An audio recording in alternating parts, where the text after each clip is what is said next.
Hello guys, net juice blog. അപ്പോൾ എന്താണെന്ന് വെച്ചാൽ മൂത്തമ്മൻ്റെ വീട്ടിൽ പാല് കാച്ചലാണ്. അപ്പോൾ അതാ പാല് കാച്ചലിൻ്റെ അടുത്ത് ഞാൻ വന്നിട്ടുണ്ട്. അപ്പോൾ എൻ്റെ യൂട്യൂബ് ചാനൽ എല്ലാവരും സബ്സ്ക്രൈബ് ചെയ്യണം, ലൈക്ക് ചെയ്യണം, ഷെയർ ചെയ്യണം.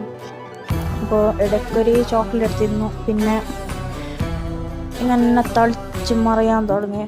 പിന്നെ എൻ്റെ മൂത്ത അവിടെ ഉണ്ടായിരുന്നു, പിന്നെ മൂത്തമ്മ ഉണ്ടായിരുന്നു, പിന്നെ എൻ്റെ ഉമ്മ, പിന്നെ ഞാനൊരു ചെറിയൊരു വ്ളോഗർ ആയതുകൊണ്ട് തന്നെ എന്നോട് പറഞ്ഞ് നീ വന്നിട്ട് ഇവിടെ വ്ളോഗ് കുറച്ച് എന്തില്ല ഇങ്ങനെ വ്ളോഗ് എടുത്തോന്നൊക്കെ പറഞ്ഞ്. എന്നിട്ട് എന്തൊക്കെ ഇങ്ങനെ പാല് തളിച്ചിരി മറിഞ്ഞ് ഞമ്മല്ലാരും കുടിച്ച്. കുടിക്കുന്ന കാട്ടിക്കാതെ നമ്മൾ കുടിച്ചോണ്ട് അതിൻ്റെ ഇടയ്ക്ക് എൻ്റെ ഉമ്മവും മൂത്തവും കുടിക്കുന്നുണ്ടായി. ഞാൻ അവിടെ നിന്ന് പോയിട്ട് വീഡിയോ ഒക്കെ എടുത്ത്.